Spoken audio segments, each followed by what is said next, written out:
और इस प्रभाव के नियम के बाद, क्योंकि 3 हम मुख्य नियम पढ़ चुके हैं, अब हमें पढ़ना है गौण नियम, मल्टीपल एक्सरसाइज का नियम, लॉ ऑफ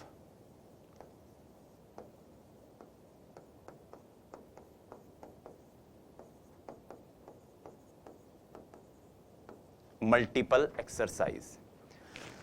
गौण नियम मल्टीपल एक्सरसाइज का नियम एक सिंपल सी बात करता है कि एक प्राणी, वही खटके वाला ऑप्शन आप याद रखो, मैंने जो कहा था कि कक्षा में अगर किसी बच्चे को कहा जाए कि सही बटन दबाओ बेटा पंखा चलाने के लिए, तो वो सारे बटन दबाएगा, 10-5 बटन दबाएगा, उसके बाद उससे सही बटन दबेगा। तो इसका मतलब क्या है कि सही अनुक्रिया तक पहुंचने की यात्रा में व्यक्ति बहुत सारी गलत अनुक्रियाएं करता है। क्लियर हुई बात? सही अनुक्रिया तक पहुंचने की यात्रा में व्यक्ति बहुत सारी गलत अनुक्रियाएं करता है, और फिर धीरे धीरे धीरे धीरे क्या होता है, गलत अनुक्रियाएं कम होती जाती हैं, त्रुटियां कम होती जाती हैं, और सही अनुक्रिया तक पहुंचने की जो समय है, जो अवधि है, जो समय सीमा है, वो जल्दी आने लग जाती है। बस यही सी बात है। बहु अनुक्रिया, मल्टीपल रेस्पॉन्स क्या कहता है कि प्रयास एवं त्रुटि या अधिगम की प्रक्रिया में, अधिगम की प्रक्रिया में व्यक्ति बहुत सी गलत अनुक्रियाएं करते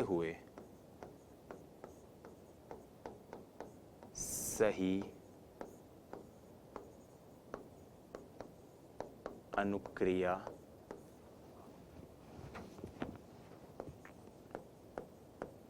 करता है। अधिगम की प्रक्रिया में व्यक्ति बहुत सी गलत अनुक्रियाएं करते हुए सही अनुक्रिया करता है। इसका मतलब यह है कि प्रयास एवं त्रुटि करते हुए त्रुटियां कम करेगा, कम करता जाता है, और सही अनुक्रिया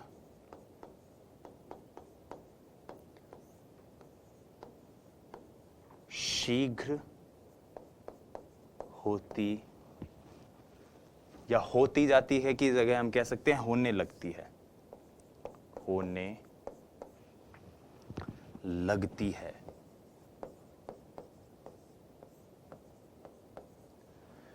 ठीक है, सिंपल सी चीज है। जैसे मैंने वो बटन वाली बात कही, इसको आप बिल्ली के उदाहरण से भी देख सकते हो कि खटका सही दबे, इस प्रक्रिया में बिल्ली ने पहले कई बार गलत प्रयास भी किए। हम यही तो कहते हैं, हम चलना सीखते हैं तो पहले कई बार गिरते हैं। आपने जब सफल होने के लिए इतनी मेहनत की होगी तो सीधे ही तो आपके 100 में से 100 नंबर नहीं आने लगे होंगे ना, पहले आपके 10 नंबर भी आए होंगे, 20 भी आए होंगे, 50 भी आए होंगे, 70 भी आए होंगे, 60 80 भी आए होंगे, और फिर जाके आप 100 तक पहुंचे होंगे। यही चीज है। अब एक चीज याद रखिएगा, ये जो बहु अनुक्रिया का नियम है, इसका एक नियम है जो आधार है। कौन सा है वो नियम? वो है अभ्यास का नियम। सिंपल सी बात है भाई, अभ्यास का नियम ही तो इससे संबंधित है। अभ्यास भी तो क्या कहता है कि बार बार बार बार बार बार लगातार आप प्रयास करते रहो, आप पहुंच जाओगे। मेरे मित्र हैं भरत व्यास, एक बात कहते हैं कि विजय विशेष है नहीं, विशेष तो प्रयास है, और चखा न स्वाद हार का तो फिर कहां विकास है। वही बात है। ठीक है, तो यही बात है यहां पर। इसका संबंध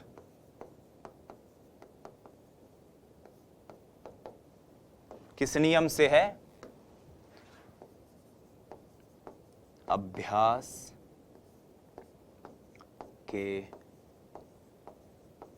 नियम से है।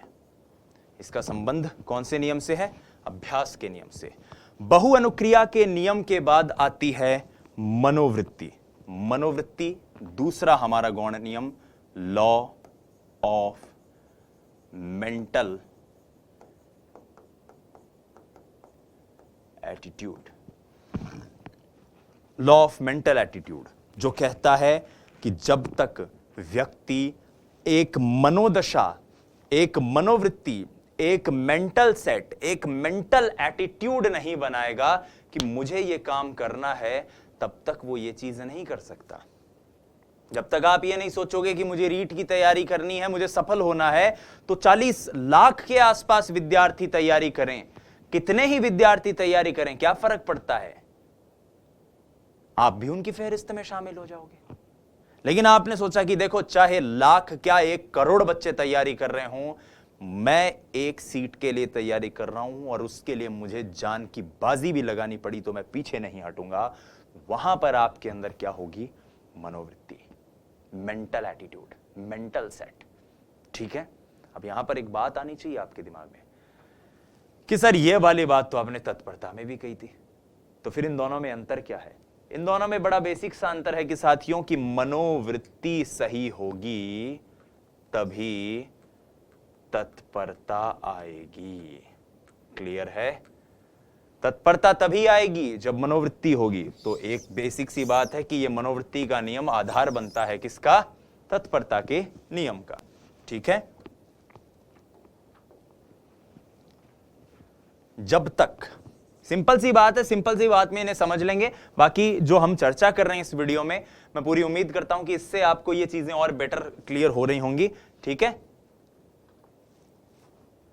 जब तक व्यक्ति ऐसी मनोवृत्ति ना रखे कि उसे अधिगम करना है, वह सीख नहीं सकता। एक व्यक्ति जब तक ऐसी उचित मनोदशा, सकारात्मक मनस्थिति ना रखे, तब तक वो चीजों को नहीं सीख सकता। और यहां पर एक इंपॉर्टेंट पॉइंट है, मनोवृत्ति से ही तत्परता आती है। मन में, दिमाग में पहले व्यक्ति ये सोचता है ना कि यार मुझे तैयारी करनी है, मुझे रीट की तैयारी करनी है, तो चलो भाई सीकर चलते हैं, जयपुर चलते हैं, कलाम एकेडमी के ऑनलाइन कोर्स से पढ़ते हैं। आपने पहले एक मन बनाया होगा। जैसे आप मान लीजिए आप जयपुर आए, सीकर आए, आप वीडियो क्लासेस के जरिए आपने पढ़ाई शुरू करी, तो वहां से फिर एक आगे आगे एक इच्छा शक्ति डेवलप हुई कि हाँ यार भाई, एक रास्ता आधा रास्ता तय कर लिया, well begun is half done, अब तो मुझे इस काम को आगे जाना ही है, पार करना ही है। जब नाव जल में छोड़ दी, तूफान ही में मोड़ दी, दे दी चुनौती सिंधु को, फिर धार क्या मझधार क्या। तो वो वाली बात है कि जब आपने मनोवृत्ति बना ही ली है, तत्परता भी आ भी गई है, तो फिर आपको सफल होने से दुनिया की कोई ताकत नहीं रोक सकती। बस यही बात है, मनोवृत्ति से ही क्या आती है? तत्परता आती है। मेंटल एटीट्यूड जो है वो सही होना चाहिए, व्यक्ति धीरे धीरे चीजों को सीख जाता है। इसके बाद आता है आंशिक क्रिया का नियम। इसके अंग्रेजी में 2 नाम है साथियों। एक है law of prepotency of element और एक है law of partial activity. Law of partial activity. ठीक है, और एक नाम इसका क्या है? एक नाम है law of prepotency of element. ठीक है, law of prepotency of element और लॉ ऑफ पार्शियल एक्टिविटी। अब इन दोनों को समझने की कोशिश करते हैं। चलो, मेरा मन कर रहा है मैं तुम्हारे साथ थोड़ी सी गणित पढ़ूं। अब ऐसे मत सोचना कि यार गुरुजी मनोविज्ञान पढ़ाते पढ़ाते गणित पढ़ाने लग गए। मन कर रहा है मेरा कि मैं गणित पे कुछ आप लोगों के साथ चर्चा करूं। आइए, ठीक है। जैसे आपने मान लो कोई एक चीज लिखी, 6 + 5 गुणा 3 - 2 डिवाइडेड बाय 1 + 4 गुणा 3 बराबर क्या। अब मैं आपसे एक सवाल करूं, मुझे बताओ भाई, आपको निस्संदेह सुनील सर बहुत अच्छा पढ़ा रहे हैं, बहुत सी चीजें आपको बताते हैं, उन्होंने आपको इस तरह के सवाल हल करना भी सिखाया होगा जरूर। क्या आप एक बार में इस पूरे प्रश्न को हल कर सकते हो? तो आप कहोगे कि नहीं सर, इसको एक बार में हल नहीं किया जा सकता, इसको टुकड़ों में हल किया जाएगा। मैं कहूंगा टुकड़ों में कैसे हल किया जाएगा, थोड़ा एक्सप्लेन करो। तो आप में से जो साइंस के विद्यार्थी हैं, गणित के विद्यार्थी हैं, लेवल 1 में गणित के विद्यार्थी हैं, वो ये बोलेंगे कि गुरुजी इसमें एक नियम लगेगा बोर्ड मास का। मैं कहूंगा अरे भाई बोर्ड मास को नियम कहीं हो मन नहीं बताओ। अब हमारा जगह एसएसटी वाला विद्यार्थी जब बाने भी बताओ बोर्ड मास को नियम, तो वो कहेंगे कि गुरुजी पहले ब्रैकेट सॉल्व होता है, फिर बाद में डिवीजन सॉल्व होता है। तो पहले हम इस डिवीजन को सॉल्व करेंगे, उसके बाद हम इस गुणा को सॉल्व करेंगे, और ये दोनों गुणा साथ साथ सॉल्व होंगे, फिर ये एडिशन सॉल्व होगा, और फिर ये एडिशन सॉल्व होगा या सब्ट्रैक्शन सॉल्व होगा। तो पहले क्या सॉल्व होगा? पहले साहब गुरुजी ये भागफल सॉल्व होगा। तो यहां पर भाग हल करते ही क्या आ गया? 2। इधर क्या आ गया? 5 3 15, तो 6 + 5 3 15 -2 + 12, यही तो हुआ। देखो 2। उसके बाद साहब ये सिंपल सी क्या बोलते हैं, एक मैथ्स है कि 6 + 15 - 10, हाँ या ना? कितना हो गया? 5 6 और 5 11। देख लेना भाई, मेरी गणित इतनी अच्छी नहीं है, आप चेक कर लेना। अब आप कहोगे कि सर ये बता क्यों रहे हो, ये तो समझाओ। आंशिक क्रिया का नियम यह कहता है कि व्यक्ति एक बार में पूरे विषय या पूरे अधिगम को नहीं कर सकता, बल्कि जिस पूरे अधिगम को उसे करना है उसे बहुत छोटे छोटे छोटे छोटे छोटे छोटे छोटे छोटे टुकड़ों में बांट देता है।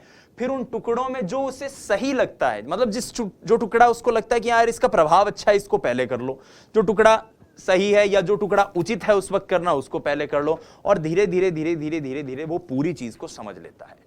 जैसे कुछ विद्यार्थी सोचते हैं कि अब रीट की साइको पढ़नी है, पूरी साइको पढ़नी है, पूरी थोड़ी पढ़ पाएंगे अपन। हम क्या करेंगे? हम साइको में केवल अधिगम को देखेंगे, अधिगम में फिर व्यवहारवादी नियम, व्यवहारवादी नियम में थॉर्नडाइक का नियम, थॉर्नडाइक के नियमों में भी थॉर्नडाइक के नियमों में गौण नियम, और गौण नियमों में कौन सा? आंशिक क्रिया का नियम है। ऐसे हमने बहुत छोटे छोटे क्वांटम पैकेट्स में अपने पूरे सब्जेक्ट को डिसाइड कर लिया। धीरे धीरे रे मना धीरे सब कुछ होए, माली सींचे 100 घड़ा ऋतु आए फल होए, और ऐसे करते हुए हम एक एक चीज को, एक ही सादे सब सदे, सब सादे सब जाए, वो वाली बात है। यहां पर एक एक चीज को हम संभालते हुए और फिर पूरे को समग्र रूप से कर लेंगे।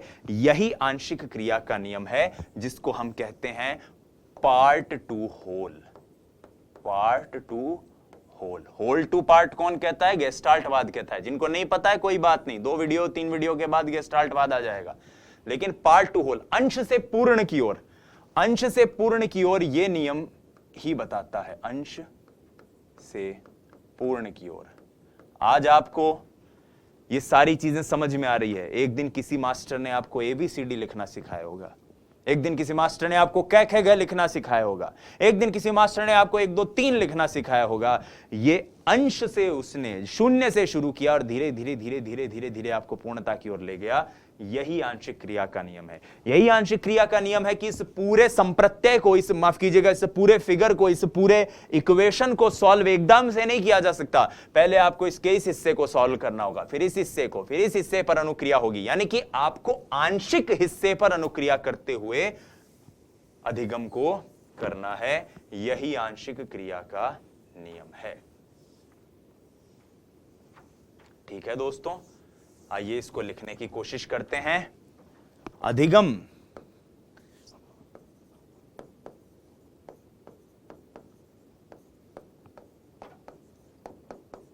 प्रक्रिया में व्यक्ति संपूर्ण पक्ष पर एक साथ अनुक्रिया नहीं करता, बल्कि उसे अंशों में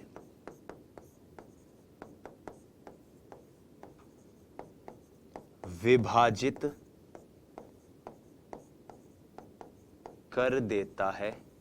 और अंशों में विभाजित करने का मतलब एक वर्ड है, आप याद रखिएगा,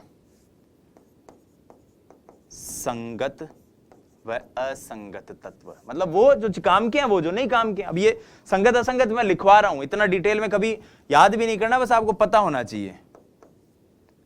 संगत असंगत तत्व, ठीक है, उसे अंशों में विभाजित कर देता है और फिर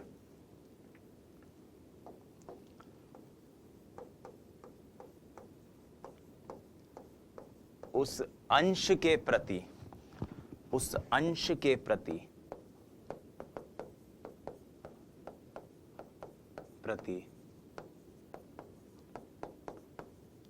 अनुक्रिया करता है। संगत असंगत तत्व में विभाजित कर देता है और फिर उस अंश के प्रति, वो जो छोटा सा अंश है, वो छोटा सा पैकेट है, उसके प्रति वो अनुक्रिया करता है और फिर अंश से कहां जाता है? पूर्ण की ओर जाता है। ठीक है, जैसे हम पढ़ रहे हैं तो आज हमने ये टॉपिक पढ़ा, कल हम कोई और टॉपिक पढ़ेंगे, परसों कोई और टॉपिक पढ़ेंगे और इस तरह से हम थोड़ा थोड़ा करते हुए एक दिन पूरे कॉन्सेप्ट को रिवाइज कर लेंगे। ठीक है साथियों, तो यही आंशिक क्रिया का नियम होता है।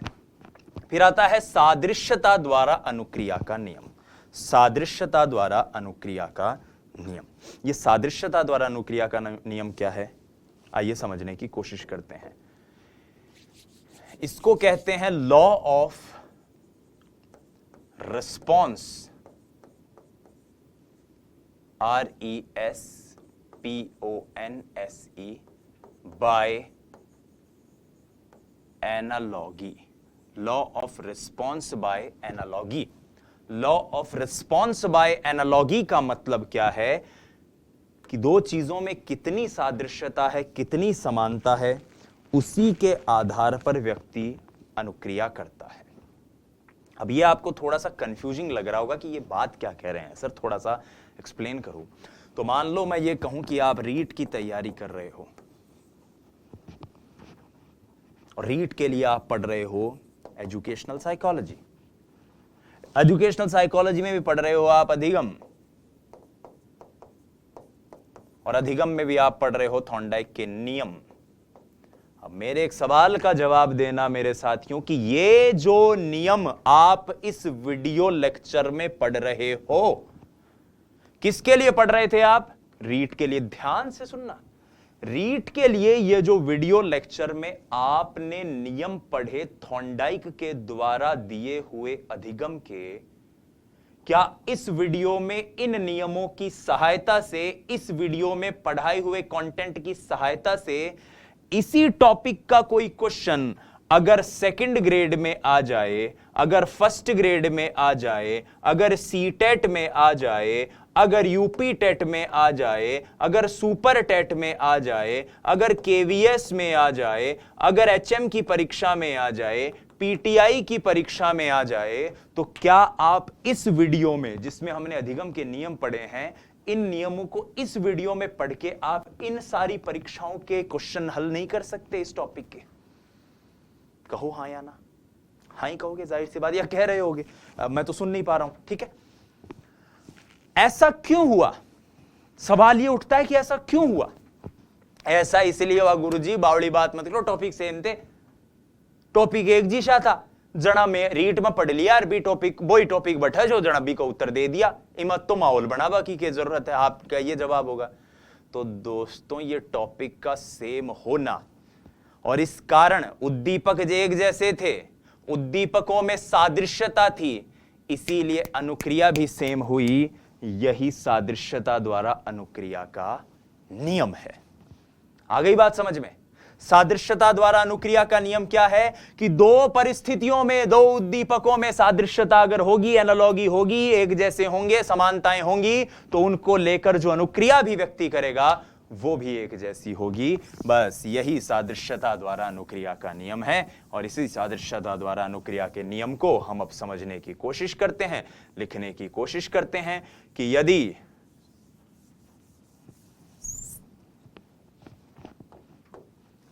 यदि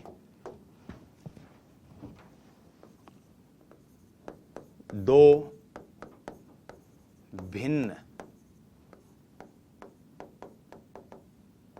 परिस्थितियों में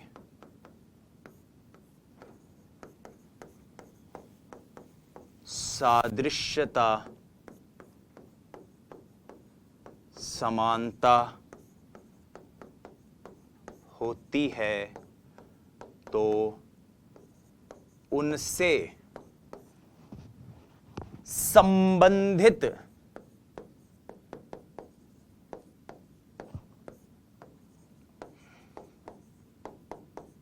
अनुक्रिया भी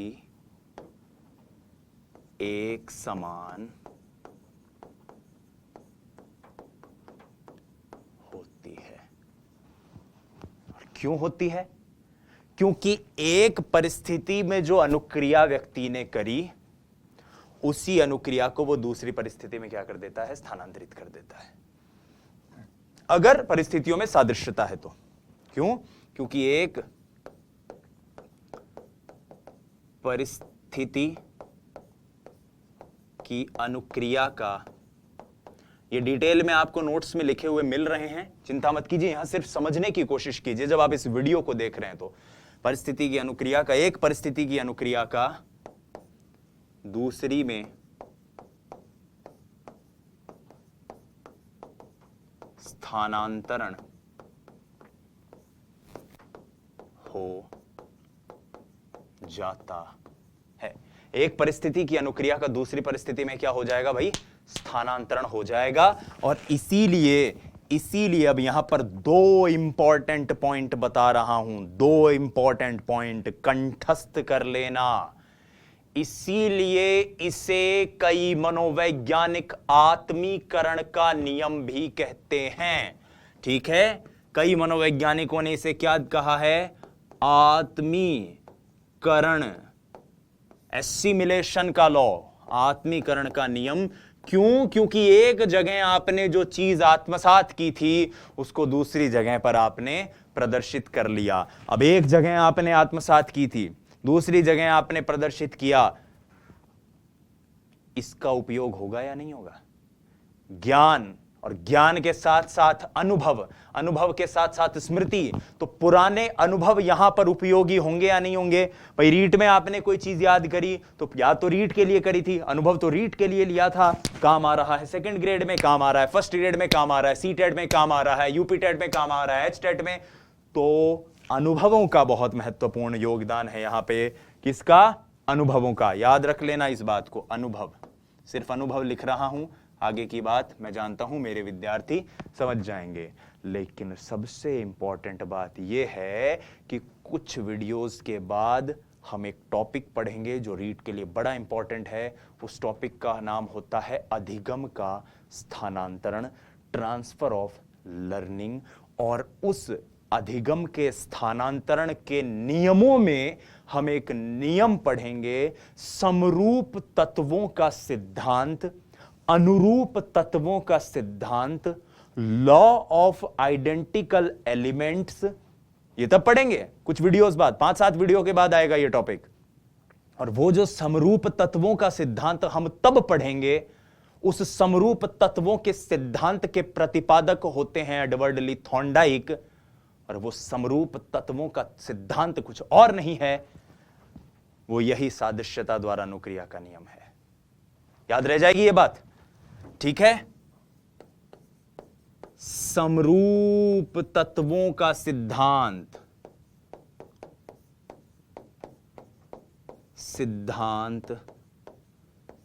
इसी नियम पर आधारित है। मेरे प्यारे भाइयों और बहनों, ये बात याद रखना। कुछ समय बाद जब मैं वो चीज पढ़ाऊं तब मैं ये बोलूंगा कि याद है अपन ने थॉर्नडाइक का वो नियम पढ़ा था, सादृश्यता द्वारा अनुक्रिया का नियम। तो ऐसे आपके अंतर्मन से आवाज आनी चाहिए कि हाँ हाँ हाँ हाँ भाई, बात ही में पढ़ी ही। तब ऐसे मत देखने लग जाना इधर उधर के, यार कौन सी बात बोल रहे हैं सर इस वीडियो में, ये तो पढ़ा ही नहीं अपने को। ठीक है, क्लियर है? सादृश्यता द्वारा अनुक्रिया के नियम के बाद हम जिस नियम को पढ़ते हैं वो है साहचर्य परिवर्तन का नियम, law of association shifting, law of association shifting. अब ये लॉ ऑफ एसोसिएशन शिफ्टिंग मैं आपको समझाऊं इससे पहले मैं आपको एक छोटा सा प्रयोग बताना चाहता हूं जो एडवर्ड ली थॉर्नडाइक ने इस नियम को समझाने के लिए अपनी बिल्ली पर किया था, जिस एक्सपेरिमेंट का नाम है स्टैंड अप एक्सपेरिमेंट। अब एक बात बता रहा हूं, देखो ये जो एक्सपेरिमेंट स्टैंड अप एक्सपेरिमेंट है, इस स्टैंड अप एक्सपेरिमेंट को पूरा समझाने के बाद एक क्वेश्चन बनेगा और उस क्वेश्चन का आंसर, वो क्वेश्चन और क्वेश्चन का आंसर दोनों आपके दिमाग में चलना चाहिए। ना तो मैं क्वेश्चन बोलूंगा ना मैं आंसर बोलूंगा, लेकिन जैसे ही मैं ये एक्सपेरिमेंट खत्म कर दूं आपके दिमाग में एक विचार आना चाहिए, और अगर वो विचार आपके दिमाग में आ गया तो मैं ये दावा कर सकता हूं कि जो मेरे विद्यार्थी इस वक्त इस वीडियो को देख रहे हैं वो बिल्कुल सही दिशा में है, पूरी मेहनत कर रहे हैं और इसी तरह से अनवरत मेहनत जारी रखें। ठीक है, देखिए थॉर्नडाइक ने जब यह साहचर्य परिवर्तन का नियम लॉ ऑफ एसोसिएशन शिफ्टिंग समझाया तो उन्होंने अपनी बिल्ली पर एक एक्सपेरिमेंट किया। एक मछली को लिया, मछली को ऐसे हवा में लटकाया, मछली बिल्ली को नहीं दिख रही थी, लेकिन मछली को बिल्ली के थोड़ा सा ऊपर रखते और जोर से बोलते स्टैंड अप।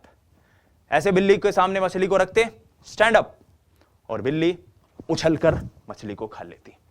कुछ समय बाद फिर ऐसा करते स्टैंड अप, बिल्ली उछलकर मछली को खा लेती, स्टैंड अप, बिल्ली मछली को खा लेती, स्टैंड अप, बिल्ली मछली को पकड़ लेती, स्टैंड अप, बिल्ली मछली को पकड़ लेती, स्टैंड अप, बिल्ली मछली को पकड़ लेती। एक दिन ऐसा किया, थॉर्नडाइक ने मछली को ऊपर लटकाया ही नहीं और सीधा बोल दिया स्टैंड अप, और बिल्ली उछल गई। यही साहचर्य परिवर्तन का नियम है। आप इस बात को सुनते हुए एक जगह, एक व्यक्ति, एक मनोवैज्ञानिक उसके प्रयोग के पास पहुंच रहे होंगे, और अगर आपके दिमाग में वही बात चल रही है तो आप बिल्कुल सही दिशा में हैं। आपके दिमाग में यह बात चलनी चाहिए कि साहब यह प्रयोग तो कुछ और नहीं है, जो हमने पिछली वीडियो में पावलव का कुत्ते वाला प्रयोग पढ़ा था वही है। बिल्कुल, साहचर्य परिवर्तन का नियम कुछ और नहीं है, पावलव का नियम ही है। उसी का एक विस्तृत और विस्तारित रूप है जिसके बारे में थॉर्नडाइक इस एक्सपेरिमेंट में बताते हैं कि पुरानी और नवीन परिस्थिति, क्या बताते हैं कि पुरानी और नवीन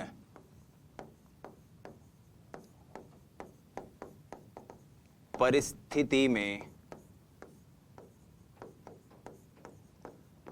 सहचारी समानता ही साहचर्य परिवर्तन है। ठीक है, पुरानी परिस्थिति नवीन परिस्थिति में जितना सहचारी संबंध होगा, जितना अनुबंधन होगा, उतना ही अधिगम हो पाएगा। और यह सिद्धांत, यह स्टेटमेंट, यह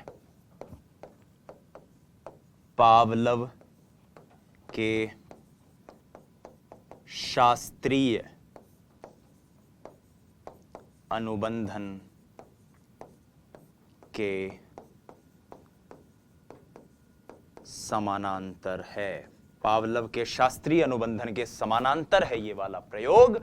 और इसी प्रयोग की बात करते हुए वो यही बात कहते हैं, हमने इसी को थोड़ा सा विस्तार में इससे पहले के एक्सपेरिमेंट में पढ़ा था, और इसी को थोड़ा सा और डिटेल में इस एक्सपेरिमेंट में जान लेते हैं। सिंपल सी बात है कि पुरानी और नवीन परिस्थिति में अगर एक जैसी स्थितियां हो जाएं, सहचारी समानता हो जाएं, साहचर्य जो है वो अगर स्थापित हो जाए, तो व्यक्ति की अनुक्रिया बिल्कुल एक जैसी होगी। यहां पर बात कर रहा था सादृश्यता की, और सादृश्यता कब आएगी? जब साहचर्य परिवर्तन होगा। सिंपल सी बात है। ठीक है, तो दोनों के बीच में अगर सहचारी समानता हो जाए, पुरानी और नई परिस्थितियां बिल्कुल एक जैसी हो जाएं, तो व्यक्ति की अनुक्रिया भी एक जैसी होगी। पुरानी व नई परिस्थिति नई परिस्थिति अगर बिल्कुल पुरानी जैसी हो तो व्यक्ति अनुक्रिया कैसी करेगा? पुरानी परिस्थिति जैसी। पुरानी परिस्थिति में साहचर्य यदि होगा, दोनों परिस्थितियां अगर एक जैसी होंगी तो अनुक्रिया पूर्ववत रहेगी।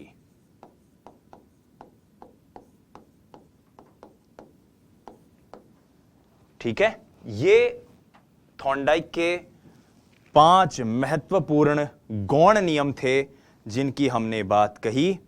आइए अब हम थॉर्नडाइक के इस सिद्धांत की महत्वपूर्ण अवस्थाओं को जान लेते हैं। यह अवस्था कुछ और नहीं है, यह बताती है कि एक व्यक्ति अगर प्रयास एवं त्रुटि से कुछ सीखता है, प्रयास एवं त्रुटि से अगर कोई व्यक्ति अधिगम करता है तो उसका अधिगम किन अवस्थाओं या किन स्थितियों से होता हुआ गुजरता है। एक तरह से और सादा भाषा में कहूं तो ये थॉर्नडाइक के दिए हुए अधिगम के सोपान है। मैंने अधिगम के सोपान जब पढ़ाए थे तो एक बात कही थी कि कहीं मनोवैज्ञानिक कुछ और बात करते हैं, कई मनोवैज्ञानिक कुछ और बात करते हैं। हम डैशियल का वर्गीकरण पढ़ रहे हैं। अब हम एक तरह से थॉर्नडाइक के वर्गीकरण को भी जान सकते हैं। थॉर्नडाइक कहते हैं कि भाई सबसे पहले लक्ष्य, जैसे एक बिल्ली के सामने लक्ष्य था, फिर उसकी मानसिक स्थिति, बिल्ली को उस लक्ष्य को पाना है या नहीं है, इसको लेकर उसकी मानसिक स्थिति हो, इसको लेकर उसके सामने तत्परता है, और तब उसके सामने आ रही है क्या? बाधा। बिल्ली बक्से में बंद है, बाधा है, बाहर आ नहीं सकती। अब बाहर आने के लिए बिल्ली क्या कर रही है? प्रयास, धमाधम प्रयास कर रही है, बहु अनुक्रिया का नियम लगा रही है, अभ्यास का नियम लगा रही है, और एक बार में अचानक उसके सामने आकस्मिक सफलता आ गई। 25 गलत प्रयास करने पर 26वें प्रयास में उसे सफलता मिली। वापिस जब बिल्ली को बंद किया गया, प्रभाव इतना अच्छा था, बिल्ली ने पुनः छटपटाते हुए पिंजरे में इधर उधर हाथ पैर चलाने शुरू कर दिए, और धीरे धीरे बिल्ली समझ गई कि सही क्रिया कौन सी है, सही स्टेप कौन सा है, और बाद में उस सही क्रिया का क्या हो गया? स्थायीकरण हो गया, जनरलाइजेशन हो गया, फिक्स हो गया, त्रुटियां कम हो गई, सफल प्रयास जल्दी आने लग गया। यही महत्वपूर्ण अवस्थाएं हैं अधिगम की प्रयास एवं त्रुटि के अंतर्गत, जिसकी बात कौन करते हैं? Edward Lee Thorndike. ठीक है साथियों, अब आइए एडवर्ड ली थॉर्नडाइक के कुछ शैक्षणिक निहितार्थ समझ लेते हैं। सबसे पहली बात, प्रयास एवं त्रुटि के जरिए व्यक्ति में अच्छे गुणों का विकास किया जा सकता है।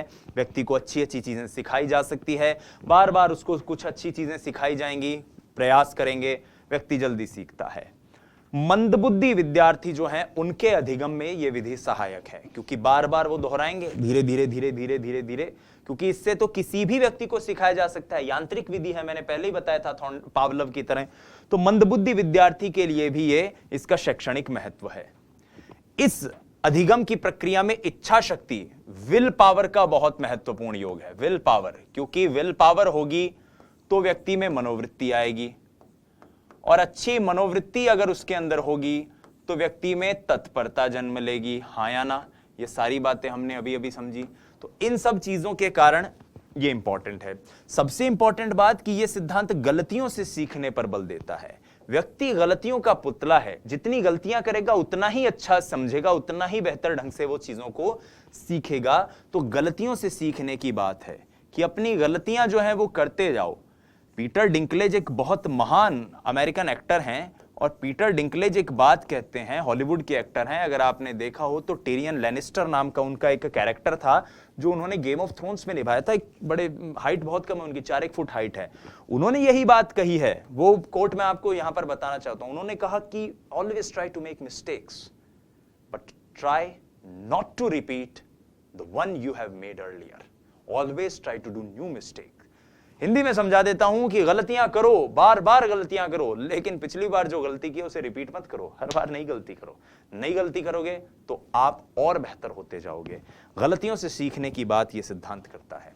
यह सिद्धांत अभ्यास पर बल देता है। इसका तो एक मुख्य नियम ही है अभ्यास का नियम। अभ्यास की बहुत महत्वपूर्ण भूमिका है इसमें। मेरी एक कविता है इसको लेकर कि दूसरा नियम होता है अभ्यास का, त्रुटियां कम करने का, बढ़ाने प्रयास का। इसके दो उपनियम है, उपयोग और अनुपयोग। Practice makes a man perfect, इस बात के विश्वास का। करोगे उपयोग तो बढ़ जाएगा ज्ञान भैया, ना होगा उपयोग तो नहीं रहेगा ध्यान भैया। यही तो बड़े बुजुर्गों ने हमें समझाया है, करत करत अभ्यास ते जड़मति होत सुजान भैया। तो आपको भी अभ्यास करते रहना चाहिए, आप सीख जाएंगे। कुछ गंभीर विषयों को सीखने में यह बड़ा सहायक होता है, क्योंकि बार बार आप प्रैक्टिस करते हो तो आप बहुत अच्छा उन पे कर पाते हो। तो गंभीर विषयों का अध्ययन भी इससे किया जा सकता है। प्रोत्साहन की इसमें भूमिका होती है, क्योंकि प्रोत्साहन जब आपको मिलता है तो उसका प्रभाव अच्छा होता है। प्रोत्साहन मिलता है तो उसका प्रभाव अच्छा होता है। प्रोत्साहन मिलता है तो आप और ज्यादा अभिप्रेरित होते हो, हाँ या ना? तो ये सारी चीजें इसमें उपयोगी हैं, ठीक है। और छोटे बालकों के लिए, बहुत छोटे बालकों के लिए अनुपयोगी है। बहुत बहुत ही छोटे बालक हैं तो वो कैसे इन चीजों को समझ पाएंगे, इसलिए ये अनुपयोगी है। सफल चयन को ये बढ़ावा देता है और ये इस बात को भी समझाता है कि व्यक्ति सीखता क्या है, सीखना क्या है, इसकी बात ये बताता है। सबसे पहले सीखना क्या है, चयन और संबंधन है सीखना, उसकी बात ये कहता है। तो यहां पर हमने थॉर्नडाइक के नियम को समझा। आई होप ये 2 वीडियोस में आपके सामने आया होगा। तो हम एक बार पूरा कॉन्सेप्ट रिवाइज कर लेते हैं। Edward Lee Thorndike, father of educational psychology. Edward Lee Thorndike, जिनको एनिमल इंटेलिजेंस पुस्तक में संबंधवाद के प्रतिपादन के लिए जाना जाता है, जो कहता है उद्दीपक और अनुक्रिया के मध्य संबंध बन जाना अधिगम है। इसे संयोजनवाद और बंध का सिद्धांत भी कहते हैं। एसआर थ्योरी, उद्दीपक अनुक्रिया, टाइप एस भी इसके लिए नाम इस्तेमाल होता है, जो पावलोव के नियम के लिए भी इस्तेमाल होता है। उद्दीपक और अनुक्रिया के मध्य संबंध बन जाना है, यह आंतरिक प्रक्रिया है, प्रयास एवं त्रुटि द्वारा होती है। साहचर्य सिद्धांत का ही एक हिस्सा है। संबंधन का सिद्धांत भी इसको कहते हैं। थॉर्नडाइक द्वारा वर्णित अपने सिद्धांत के लिए जो महत्वपूर्ण बिंदु है वो है कि अधिगम के लिए आवश्यक है बिल्ली भूखी हो और भोजन की उपस्थिति सामने हो, क्योंकि उन्होंने एक बिल्ली पर प्रयोग किया था। 3 मुख्य नियम हैं, तत्परता का नियम, अभ्यास का नियम, प्रभाव का नियम। 5 गौण नियम है, बहु अनुक्रिया, मनोवृत्ति, आंशिक क्रिया, सादृश्यता और साहचर्य परिवर्तन। तत्परता का नियम, लॉ ऑफ रेडीनेस, व्यक्ति जब सीखने के लिए तत्पर हो तभी उसे कुछ सिखाया जा सकता है।